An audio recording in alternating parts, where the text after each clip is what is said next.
Bonsoir à tous. Bonsoir à ceux qui sont ici présents. Bonsoir à ceux qui sont chez eux devant leur écran d'ordinateur. Nous allons essayer de réfléchir ensemble à cette réalité de la transidentité et du changement de genre, parce que il faut bien reconnaître que les revendications portées par les personnes transgenres nous interpellent fortement. On doit même reconnaître que ces revendications nous troublent, surtout lorsqu'elles sont portées par de jeunes adultes ou par des adolescents, par nos propres enfants peut-être, ou par des membres de nos familles. Dans ce domaine particulièrement sensible, il semble risqué de vouloir faire émerger des positionnements clairs, nets, définitifs, parce que les questions sont multiples et les réponses sont difficiles à formuler. Et pourtant, nous sommes en quelque sorte mis en demeure de nous expliquer, de nous justifier, parce qu'on nous questionne.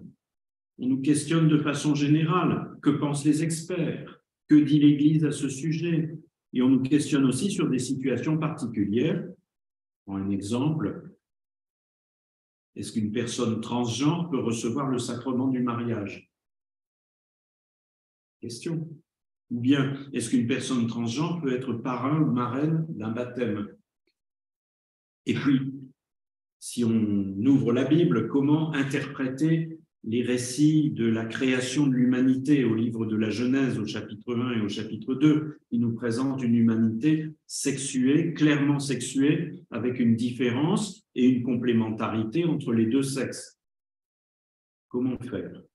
À l'évidence, nous sommes devant une question difficile au plan théorique et nous sommes aussi devant des situations complexes. Autrefois, on les aurait appelées des situations irrégulières. Mais le pape François nous rappelle dans Amoris Laetitia, je le cite, « Il faut éviter les jugements qui ne tiendraient pas compte de la complexité des diverses situations. » C'est dans Amoris Laetitia, au paragraphe 296. D'autant plus que derrière ces situations complexes, eh bien, il y a avant tout des personnes, et bien souvent des personnes en souffrance. Citons encore le pape François, il est nécessaire d'être attentif à la façon dont les personnes vivent et souffrent à cause de leurs conditions. Toujours Amoris Laetitia 296. Alors, comment faire pour discerner ce qui est juste, ce qui est bon? Comment, si on est croyant, comment discerner ce que Dieu attend des personnes transgenres et de tous ceux qui partagent leur existence, que ce soit en famille, à l'école, au travail ou dans la société. J'insiste sur cette complexité parce qu'il s'agit bien d'une réalité complexe puisqu'elle touche à plusieurs domaines sensibles. La sexualité, au plan biologique, mais aussi au plan psychologique, l'identité, le soi, l'image de soi, les perceptions sociales, le regard des autres, les normes éthiques, les normes juridiques, et puis, d'une manière plus globale, l'organisation sociale, la structure de la famille. Tout ça est concerné, et ce sont des domaines sensibles. Alors, il nous faut procéder, et j'essaierai de le faire, il nous faut procéder avec méthode et avec réflexion, ce qui n'est pas facile, parce que ce sujet de la transidentité est un sujet qui devient très vite passionnel. D'autant plus que, nous le voyons bien, ce sujet est fortement médiatisé. Vous voyez les séries, vous voyez les reportages à la télé, les interviews, le poids des réseaux sociaux. Médiatisation forte. Et puis, le sujet est passionnel, d'autant plus que cette question excite beaucoup les pré-ados et les ados. C'est logique, puisque le temps de l'adolescence est précisément la période de la vie où la personnalité se construit et se construit de façon sexuée, ouvertement. Alors, s'il y a des questions dans ce domaine-là, s'il y a des interrogations, forcément, ça se répercute sur le comportement des préados et des ados.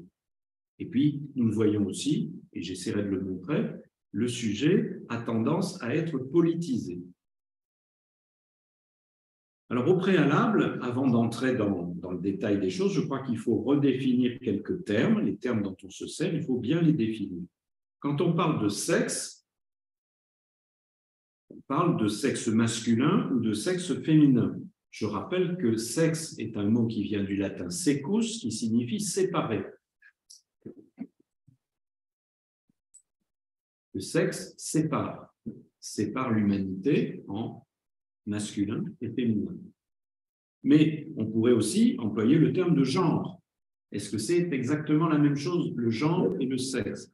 Oui et non. La notion de genre a été introduite dans les années 50 par le psychiatre Robert Stoller, psychiatre américain, qui justement a mis en usage cette notion de genre pour différencier par rapport au sexe. Ça marche. Sexe serait C'est quoi ça? de type biologique. C'est quoi? C'est bon.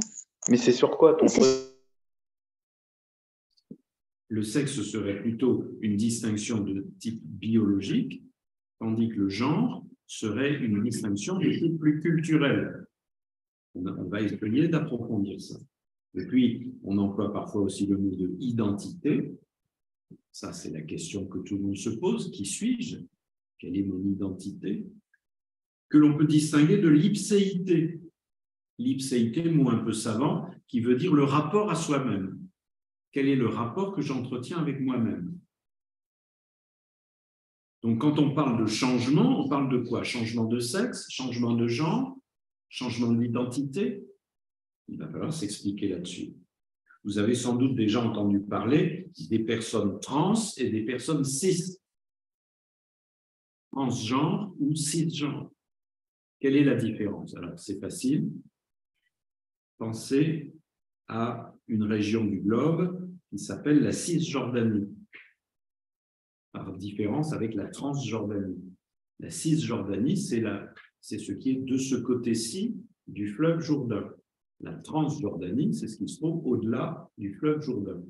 Vous avez des personnes qui sont cisgenres, des personnes qui ont le genre qui est le leur et qui sont dans ce genre depuis toujours. Vous avez des personnes transgenres, c'est des personnes qui sont devenues ce qu'elles sont. Parce qu'il y a eu une transition, il y a eu un changement. Il va falloir regarder ça. N'oublions pas non plus, je suis toujours dans mes préalables, n'oublions pas non plus le respect des personnes.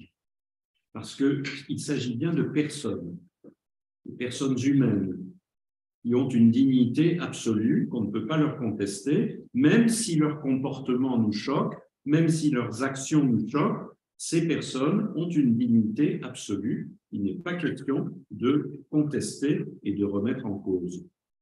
D'autant plus que ces personnes sont souvent dans une situation de souffrance psychologique, voire morale. Il faudra donc chercher des points de repère en vue d'évaluer les faits et en vue de déterminer comment se positionner par rapport à ces réalités. N'oublions pas non plus que si nous nous permettons de porter un jugement sur les autres et sur leur mode de vie, il faudra aussi accepter qu'on puisse porter un jugement sur nous. Dans les débats, dans les discussions dans les familles, on entend souvent ce genre de choses. Les parents peuvent avoir envie de reprocher quelque chose à leur enfant quant à son comportement, mais l'enfant peut renvoyer la balle à ses parents en disant « mais vous aussi, je questionne votre comportement ». Donc, si vous me questionnez, si vous portez un jugement sur moi, acceptez que je porte un jugement sur vous. Évidemment, ça peut parfois prendre une tournure assez tendue dans certaines familles.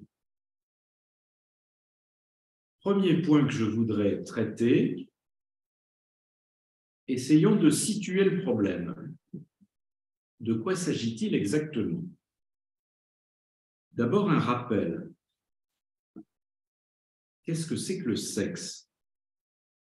Du point de vue de la biologie, on dira que, comme la grande majorité des êtres vivants, nous, les êtres humains, nous appartenons à une espèce sexuée. Ça nous caractérise. Qui dit espèce sexuée dit reproduction sexuée. Il existe d'autres modes de reproduction. Vous voyez, par exemple, la reproduction par scissiparité, par bouture ou par clonage.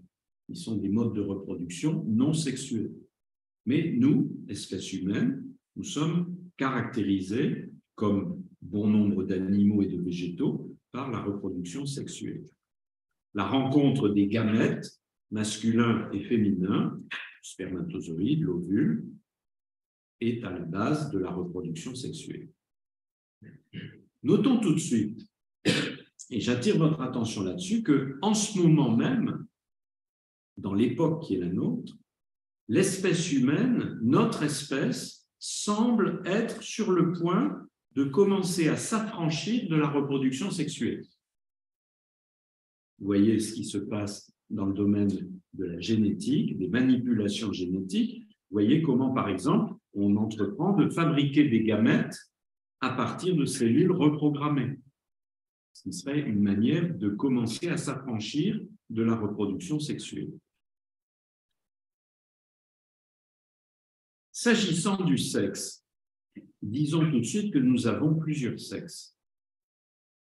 Nous avons un sexe gonadique, qui est caractérisé par un appareil génital qui est différent. L'appareil masculin et l'appareil féminin sont différents. Nous avons un sexe chromosomique. Nous portons soit la paire de chromosomes XX ou la paire XY, et cela détermine notre appartenance au genre, au sexe masculin ou féminin.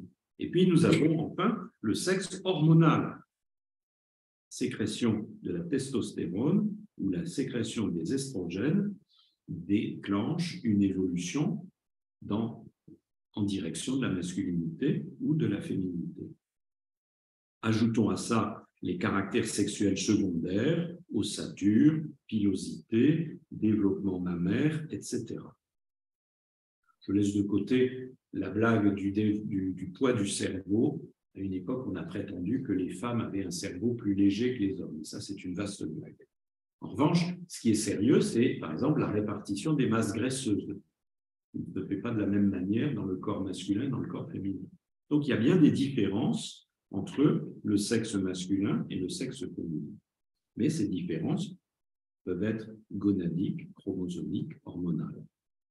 En général, chez les êtres humains, en général, les trois sexes que je viens d'énumérer, gonadique, chromosomique et hormonal, en général, les trois sexes coïncident. Mais parfois, et c'est là commence le problème, parfois, il y a une non-coïncidence.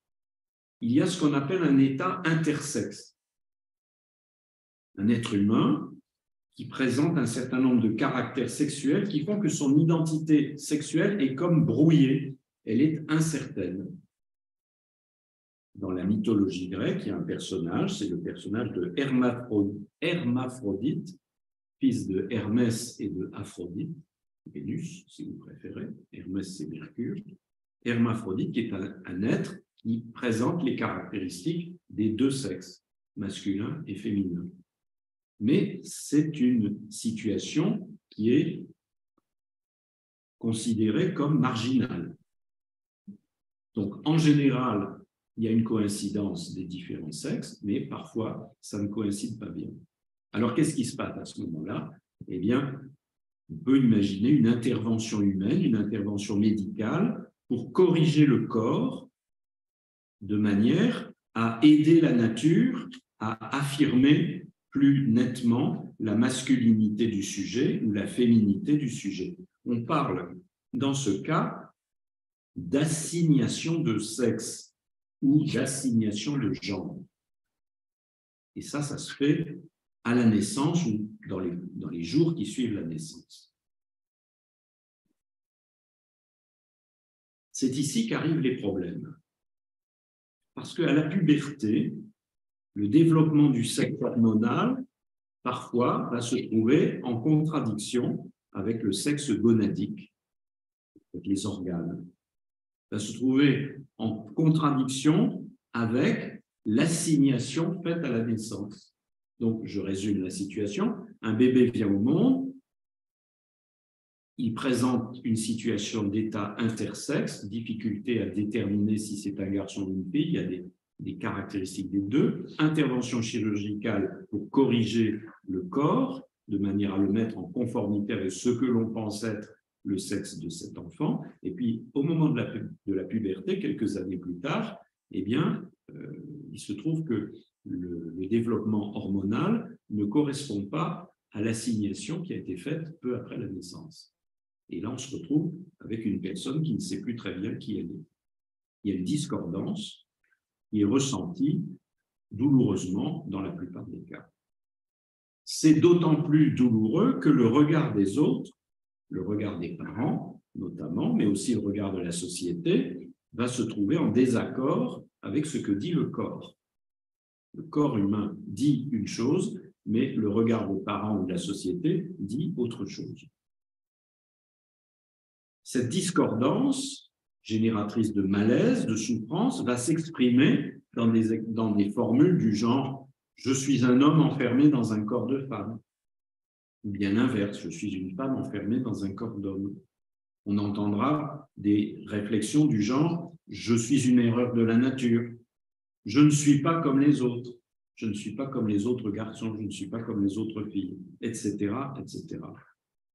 Et ça va se traduire éventuellement par des comportements qui peuvent sembler étranges, travestissement, attitude corporelle, émotion, attirance.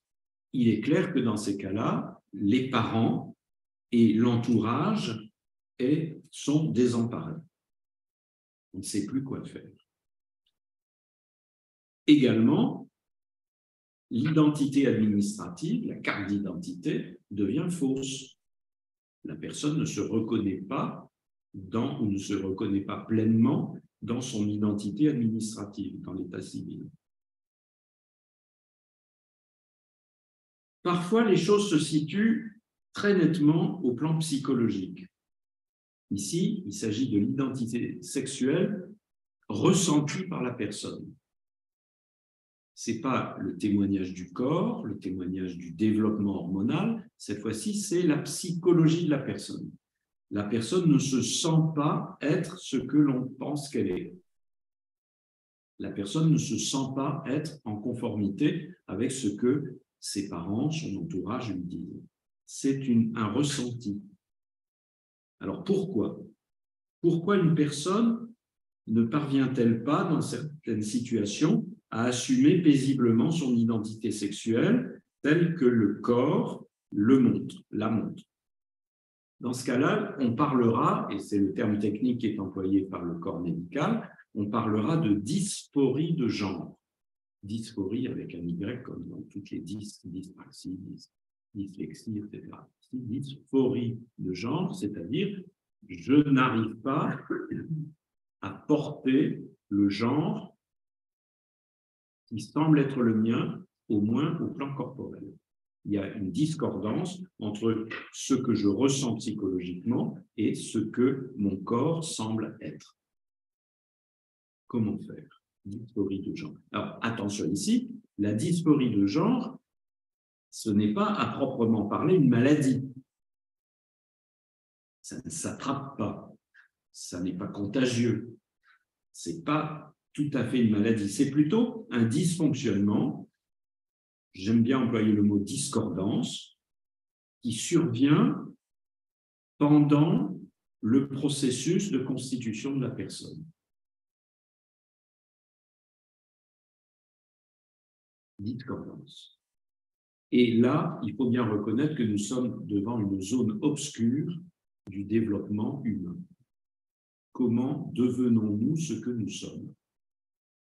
Nous avons bien conscience que nous devenons ce que nous sommes, qu'entre notre naissance et notre âge adulte, nous évoluons et que progressivement nous devenons la personne que nous sommes, Mais dans un certain nombre de situations, pour un certain nombre de personnes, eh bien, ça ne se passe pas comme on voudrait que ça se passe. Et la discordance apparaît, et elle apparaît de plus en plus forte.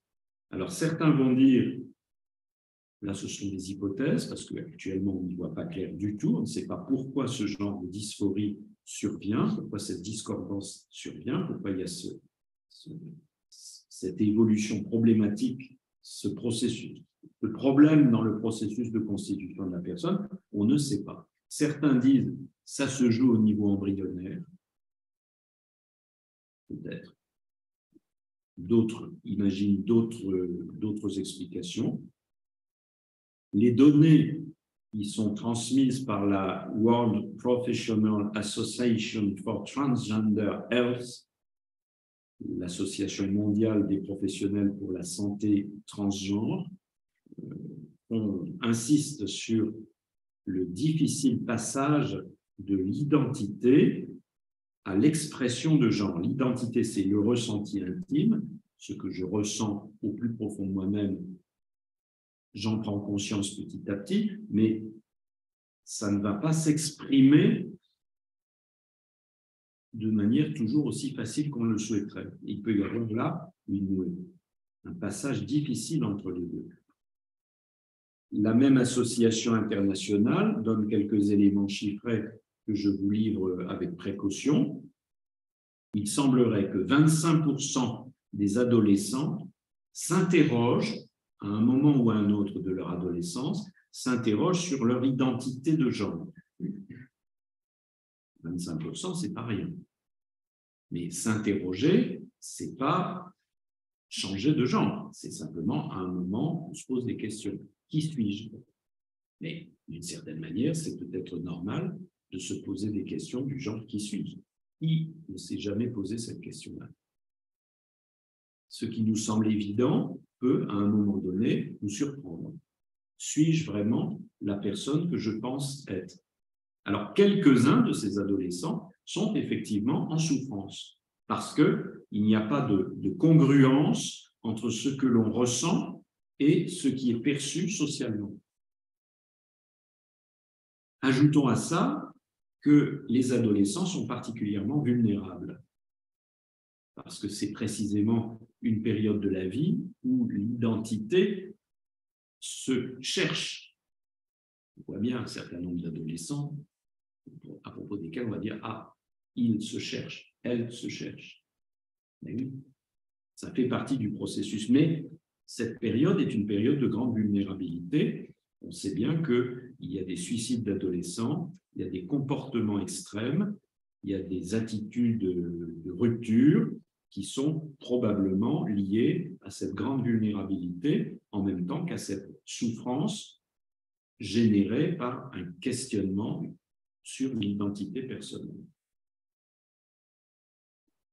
Les médecins, et en particulier les pédopsychiatres, recommandent l'attitude suivante: accueillir, informer, expliquer, coordonner les soins, parce que tout ne relève pas de la pédopsychiatrie, il y a d'autres disciplines médicales qui sont concernées éventuellement, et donc en tenir compte, ne rien précipiter, prendre le temps, passer de l'intention de réduire la souffrance à l'intention de promouvoir la santé.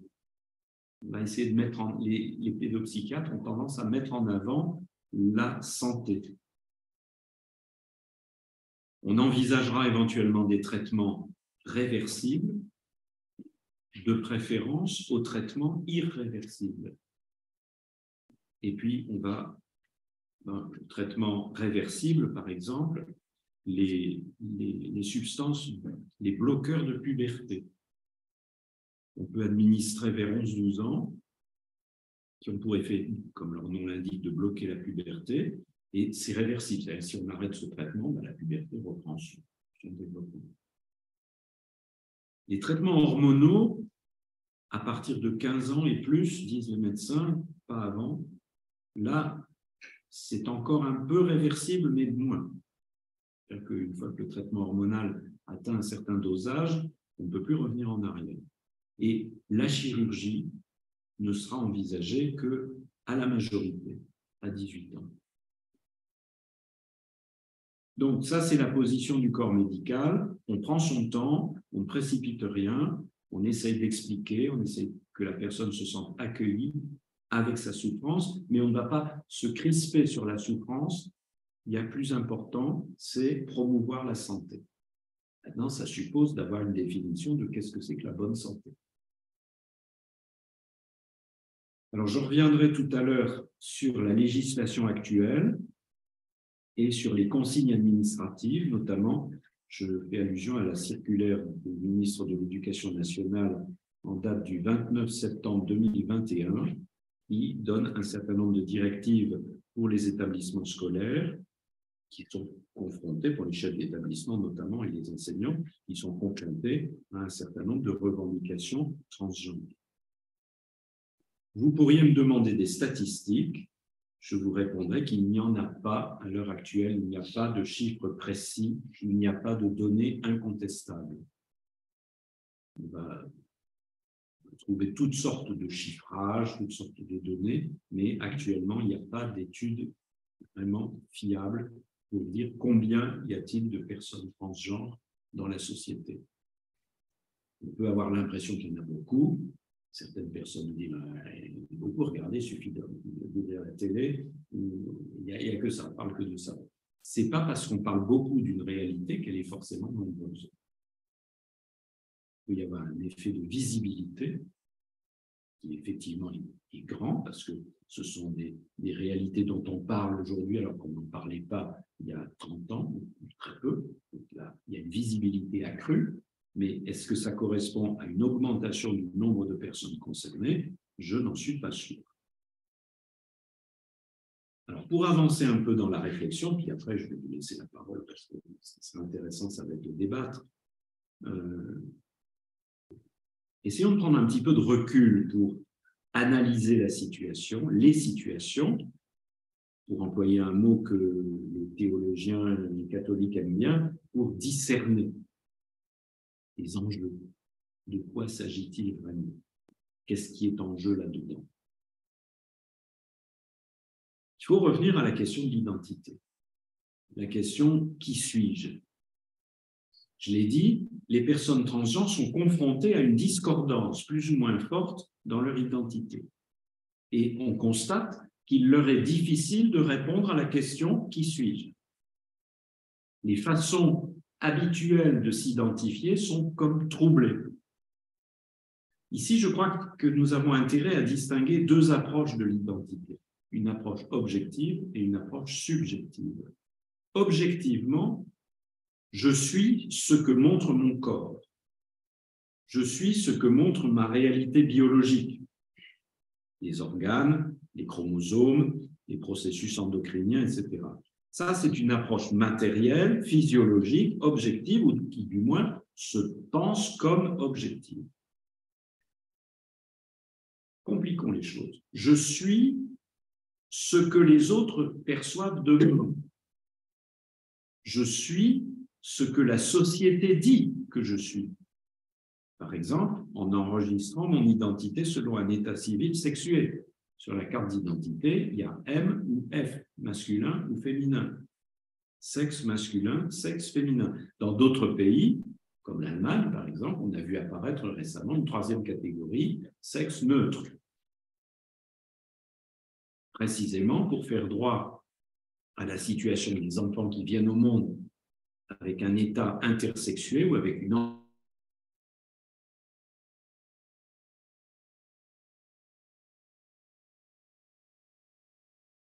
Donc, en attendant, à l'état civil, on enregistre neutre.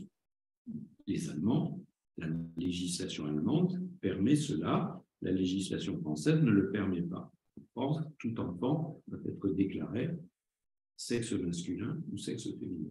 C'est marqué sur la carte d'identité. Cette classification sociale se présente comme objective. Se présente comme objective, elle se présente comme fondée sur des critères objectifs. Mais le problème qui surgit avec les cas d'ambiguïté anatomique ou chromosomique, ben c'est justement la problématique de l'assignation dont je parlais tout à l'heure. On assigne à un sexe, on assigne à l'autre sexe, mais de quel droit? On peut se poser la question. Alors, la société, évidemment, la société, les médecins, la famille décident de ce que je dois être. Mais est-ce que la société en a vraiment le droit? Est-ce qu'elle en a vraiment le pouvoir? Et que se passe-t-il lorsque l'évolution du corps et du psychisme ne correspond pas avec ce choix d'assignation? Mesurons bien quand même la violence subie par les personnes à cause de cette situation. C'est violent. Ici, le problème surgit du corps lui-même et de son développement. Voilà pour l'aspect objectif. Maintenant, si je prends l'aspect subjectif, qui suis-je subjectivement parlant? Je suis ce que je ressens au plus profond de moi. C'est mon identité personnelle, subjective. C'est l'image que j'ai de moi-même. Je suis ce que je veux ou ce que je voudrais que les autres perçoivent de moi. Je pourrais parler ici d'une subjectivité sociale.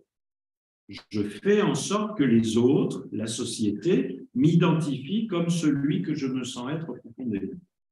Et pour ça, je suis prêt à modifier mon corps si la société m'en donne la permission et les moyens. Parce que ça coûte quand même un peu d'argent, tout ça. Alors, le problème surgit quand la société refuse cette identité ressentie et quand elle me contraint à me conformer aux normes du sexe ou du genre auquel je suis censé appartenir légalement. Le raisonnement est celui-ci. Tu es enregistré comme étant un être humain de sexe masculin ou de sexe féminin, donc tu dois te comporter selon un certain nombre de normes qui caractérisent socialement le sexe masculin ou le sexe féminin. Si tu ne te conformes pas à ces normes, tu te places dans une situation marginale. Et ça pose problème.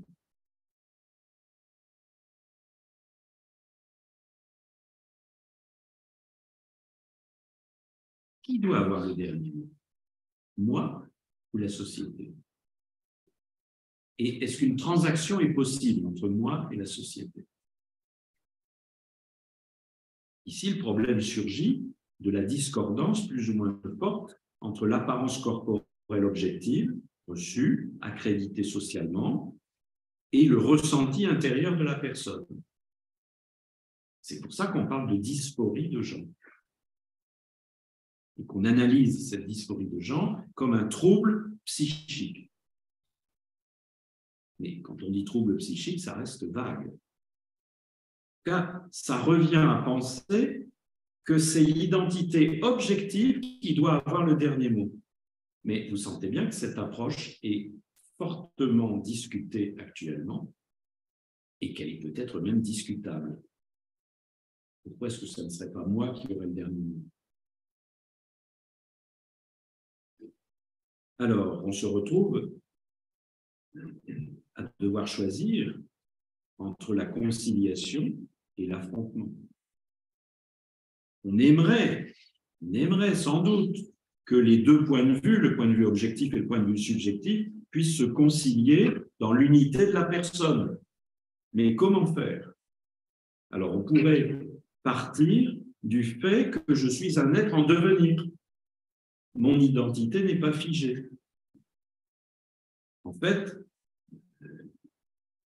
je suis ce que je deviens progressivement tout au long de ma vie, dans une sorte de transaction permanente avec moi-même. Je suis à la fois mon corps et mon ressenti objectif,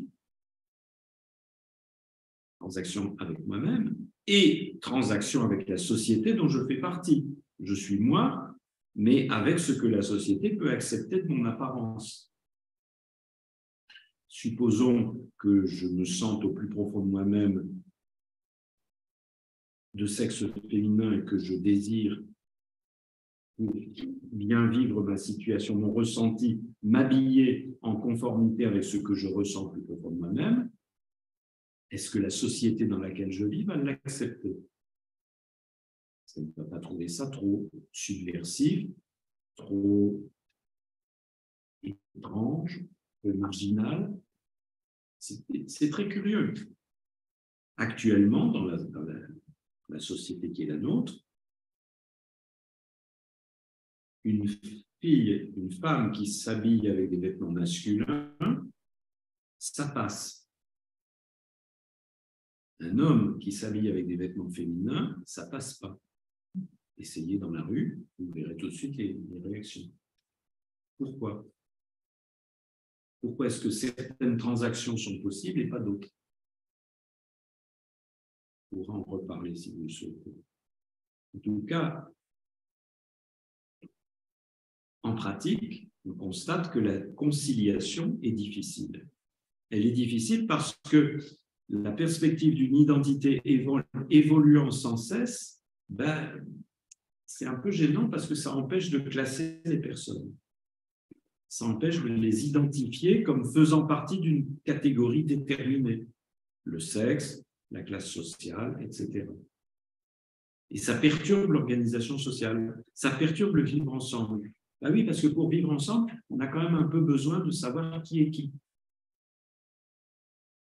Donc, tout faire reposer sur l'idée que l'identité de chacun serait évolutive, serait en évolution constante, ça peut paraître séduisant au plan intellectuel, mais socialement parlant, politiquement parlant, c'est peut-être difficile à mettre en œuvre.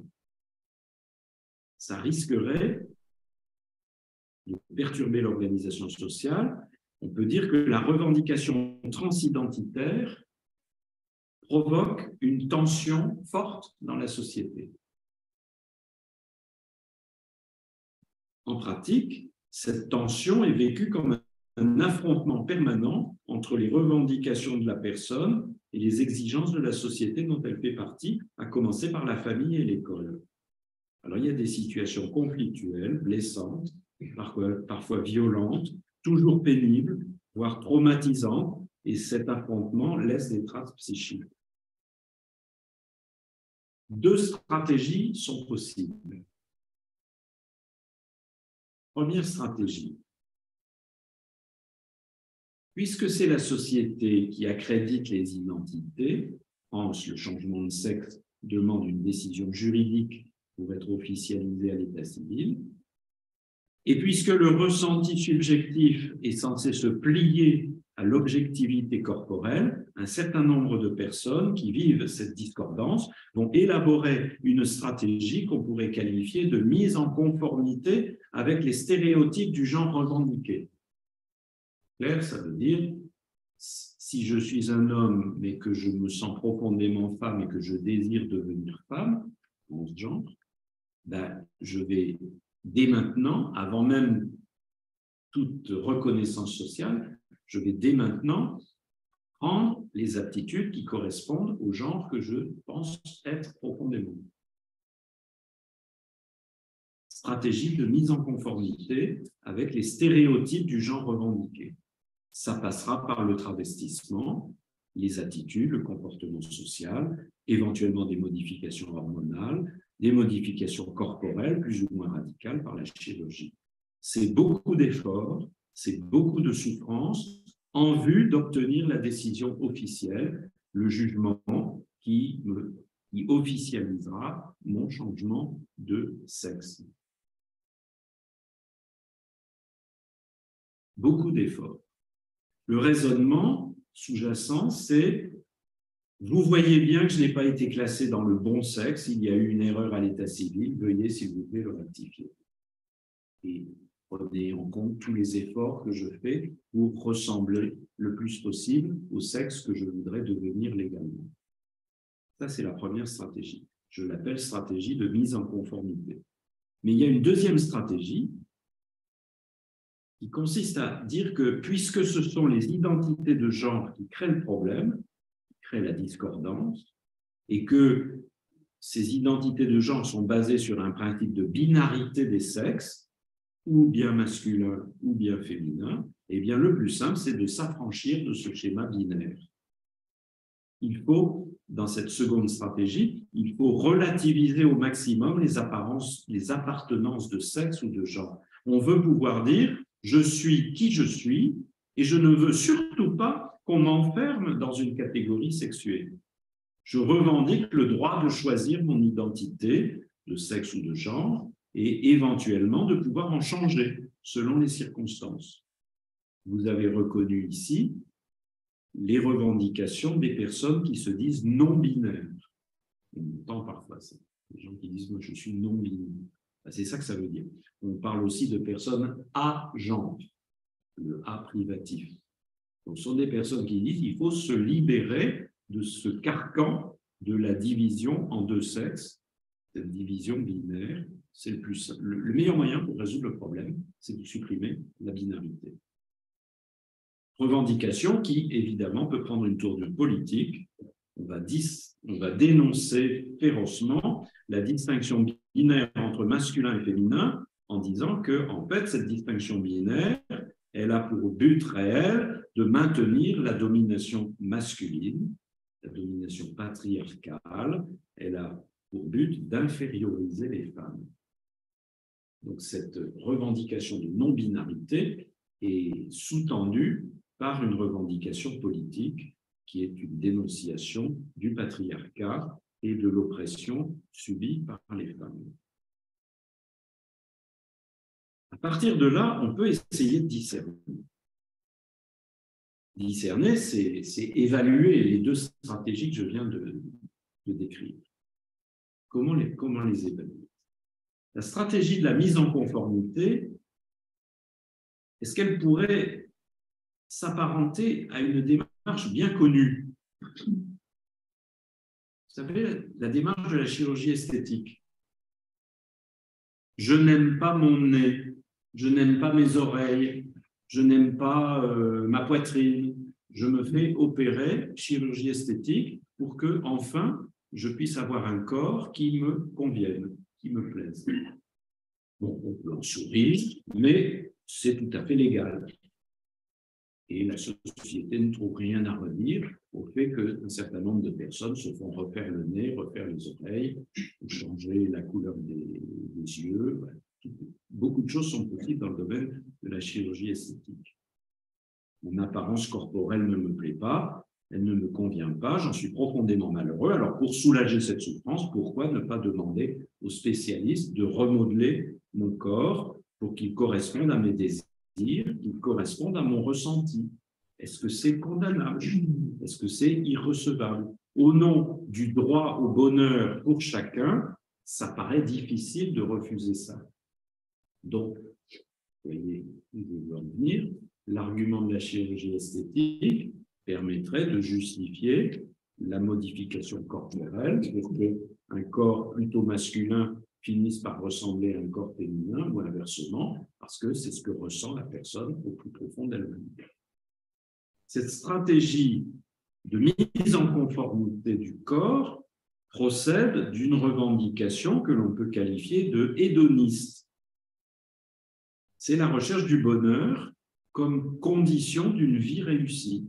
On veut pouvoir s'aimer tel qu'on se sent être, dans l'identité subjective qu'on se reconnaît. Et donc la société, c'est ce qu'on pense, la société doit se mettre au service du bonheur des individus qui la composent. On entend ça dans la revendication actuelle d'un certain nombre de personnes transgenres. Cette stratégie de mise en conformité peut aussi se réclamer d'une tradition philosophique antique, la tradition de Platon. On entend dire « je ne suis pas dans le bon corps ». Mon identité profonde est comme enfermée dans une apparence erronée. On parlera de dualisme entre l'âme et le corps. Il faut libérer l'âme de sa prison corporelle parce que le corps n'a pas plus de valeur qu'un vêtement. S'il ne convient pas, eh bien on en change. Libération. Dans cette stratégie de mise en conformité, on ne remet pas en cause la distinction entre le masculin et le féminin, on demande simplement de pouvoir rectifier une erreur d'aiguillage dont les causes restent très mystérieuses, notons-le au passage. Mais peut-être y a-t-il ici, et là je réagis en moraliste, peut-être y a-t-il ici un fantasme de toute puissance. On agit en pensant « je veux être entièrement maître de mon existence et de ma vie ». Le corps que j'ai reçu, je veux pouvoir le remodeler à ma guise. Regardez la vogue actuelle du tatouage ou des autres modifications corporelles. Regardez aussi la demande de pouvoir changer librement de nom ou de prénom. Ça me semble être des indices significatifs de la force de ce fantasme de toute puissance. Je veux pouvoir modeler et remodeler mon corps, ma personne, comme bon me semble. Fantasme de toute puissance. Pour le théologien, il y a un risque. Ici, c'est le risque de se prendre pour Dieu. On réfère tout à la volonté individuelle de chacun, à son ressenti. Il y a le risque d'un relativisme pratique qui apparaît alors. Du coup, toutes les relations sont perturbées. La relation à moi-même, la relation à autrui, la relation à la création, la relation à Dieu, tout est subordonné au moi subjectif de chacun. Bon, il n'en demeure pas moins que ces personnes souffrent dans leurs conditions sexuées actuelles. La dysphorie de genre est marquée par une souffrance psychique permanente et pour y échapper, ces personnes sont prêtes à tout, y compris une modification corporelle importante, la chirurgie, et c'est pas rien. Et c'est irréversible. Moi, je trouve que c'est une forme de pauvreté qu'on ne peut pas ignorer, surtout quand on est chrétien. J'aime bien redire cette phrase du Concile Vatican II, les joies et les espoirs, les tristesses et les angoisses des hommes de ce temps, des pauvres surtout, et de tous ceux qui souffrent, sont aussi les joies et les espoirs, les tristesses et les angoisses des disciples du Christ, et il n'est rien de vraiment humain qui ne trouve écho dans leur cœur. Je ne peux pas être indifférent à la souffrance de ces personnes, même si la stratégie qu'elles adoptent me choque, même si je maintiens que nous n'avons pas tout pouvoir sur notre corps, que nous ne pouvons pas nous fabriquer et nous refabriquer comme bon nous semble, je dois quand même reconnaître qu'il y a là des personnes qui souffrent et je ne peux pas y rester indifférent.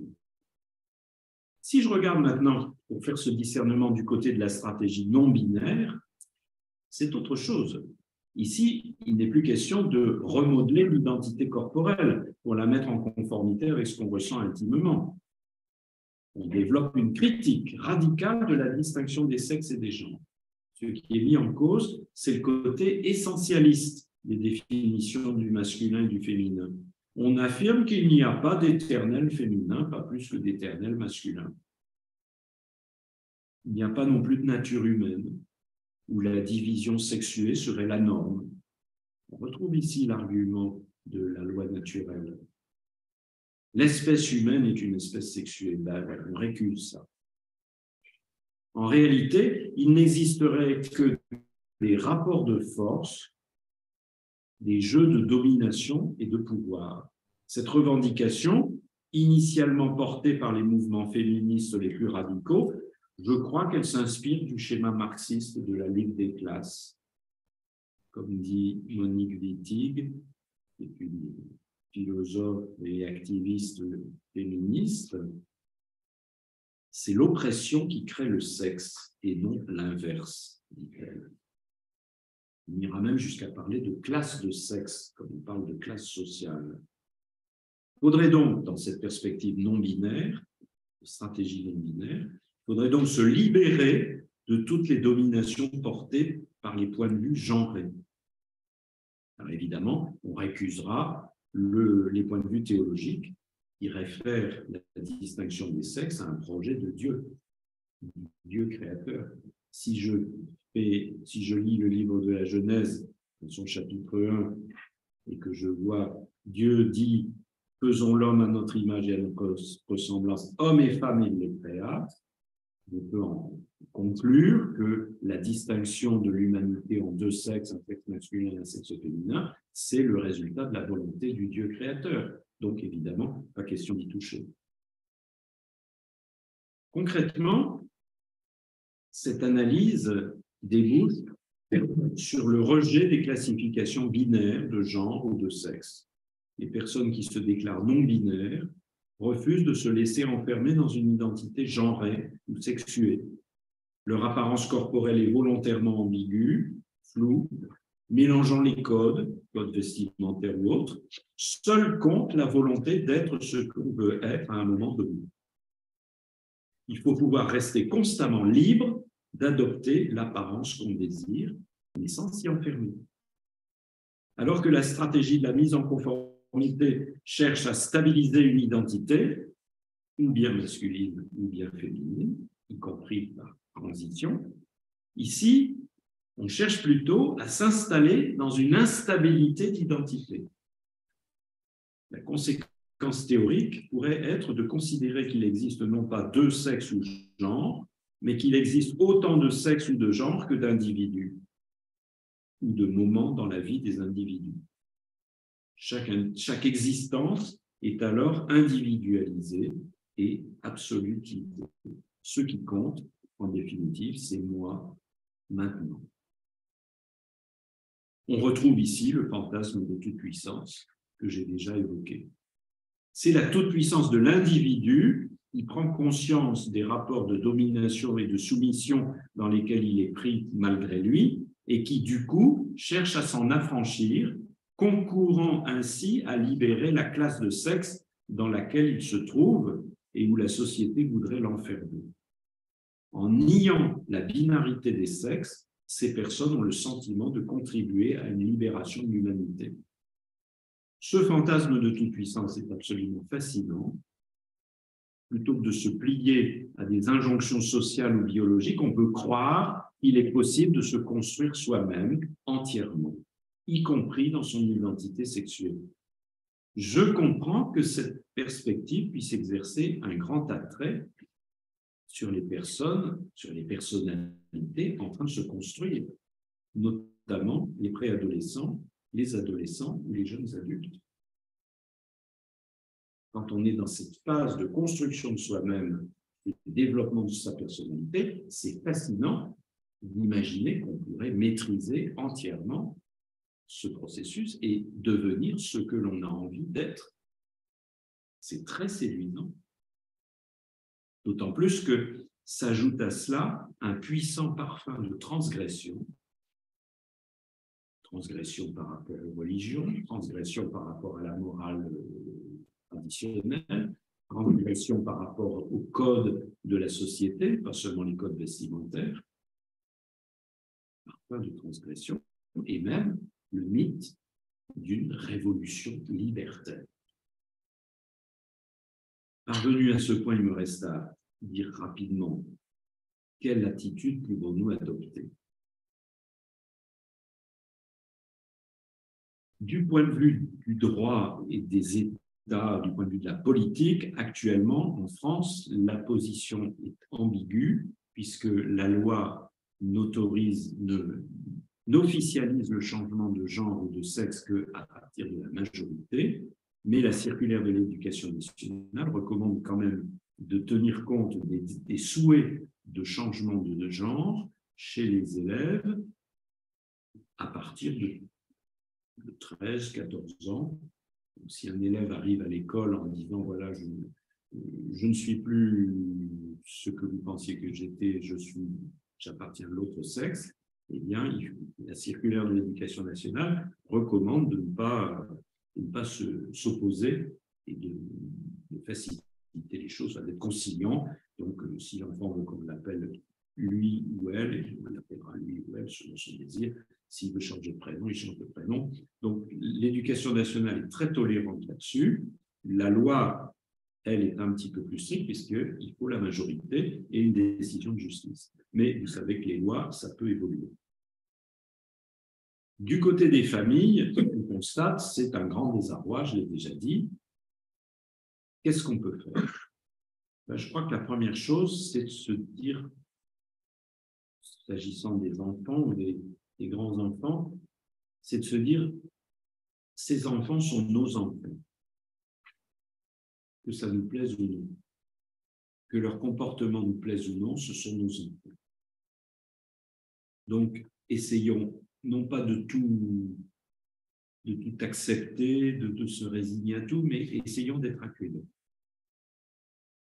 Et pour être accueillant, il faut d'abord essayer de comprendre ce qui se passe et surtout, il faut écouter la personne. Et c'est sans doute ça le plus difficile. Reconnaissons que ces situations sont complexes et qu'elles sont difficiles. Et personne ne peut dire « je ne suis pas concerné ». Tous, d'une manière ou d'une autre, nous sommes concernés. Soit parce que nous vivons personnellement cette dysphorie de genre, ce trouble, cette discordance, soit parce que des personnes de notre entourage proche vivent cela, ou tout simplement parce que nous avons conscience que de proche en proche, la revendication de transidentité remet en cause l'organisation de la société, remet en cause les structures sociales, à commencer par les structures familiales. Donc, de ce point de vue-là, nous sommes concernés aussi. Mais on ne peut pas ignorer les personnes qui souffrent, qui sont prises dans des situations difficiles. Deuxièmement, je crois qu'il faut faire la part des choses. Oui, ce sont des situations réelles, mais elles ne sont pas aussi nombreuses qu'on voudrait le faire croire. On peut critiquer, à juste titre, l'amplification médiatique actuelle et les effets de mode. D'après les enquêtes un peu sérieuses, il semblerait que les personnes concernées par la revendication de transidentité, c'est 1% de la population générale. Bon, 1%, c'est pas énorme, mais c'est quand même pas négligeable. Mais n'allons pas dire que c'est toute la population, ou une grande majorité de la population.